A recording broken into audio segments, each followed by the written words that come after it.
Chris Lytle here to talk about an idea that the very best sales trainers and authors know, but can't seem to get across to salespeople. Maybe it's because salespeople don't read sales books anymore or go to sales training seminars, so everything is a secret of success to them. Maybe all you have time for is a quick whiteboard. So here goes. I wrote The Accidental Salesperson, How to Take Control of Your Sales Career and Earn the Respect and Income You Deserve. But the working title of the book was this: How to Keep the Sale Open Long Enough to Get It Closed.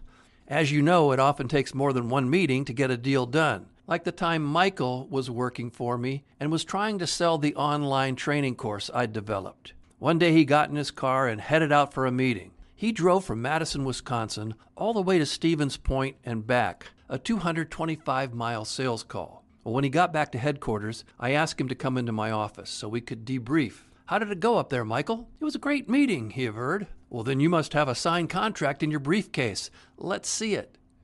But there was no signed contract. It was a first meeting, he said. He likes the idea of online sales training, and he plans to buy as soon as he gets 12 more salespeople hired.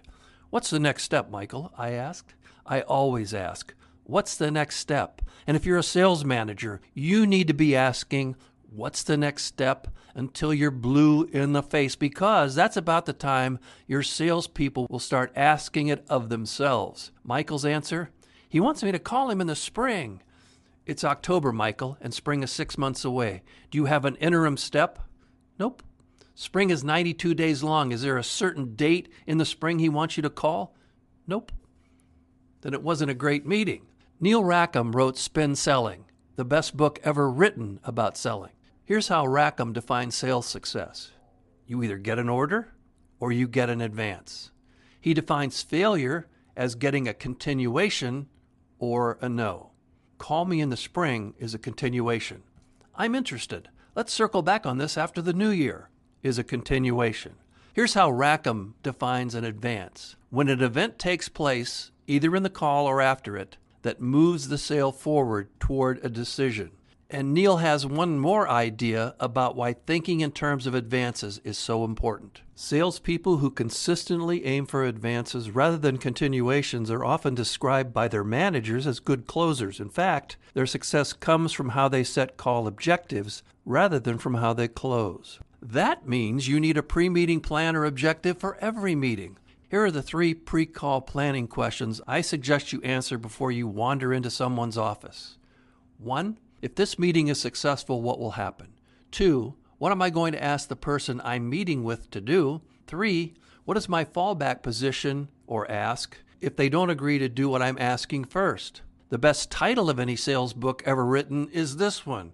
Look at the cover. If you don't have a plan, stay in the car. You don't even need to read the book. The title gives you critical sales advice. But if you do crack the book, you'll read these words from Mac Hannon. If you don't have an objective to close on, then you're not selling, you're visiting. One book I'm recommending now is Mike Weinberg's New Sales Simplified. Mike agrees with me, Neil Rackham, and Mac Hannon. I don't care how well you did on a sales call.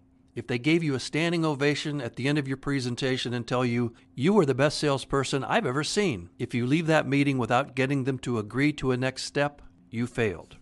Real prospects engage. They put you on their calendars for a next step.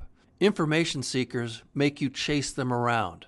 They don't engage. The next time someone tells you they're interested, call me in the spring, or call me next Tuesday. Ask this question. Are you willing to work with me on a calendar basis? Get the next step planned and on both of your calendars. Now that's a great meeting. That's not visiting. It's real selling.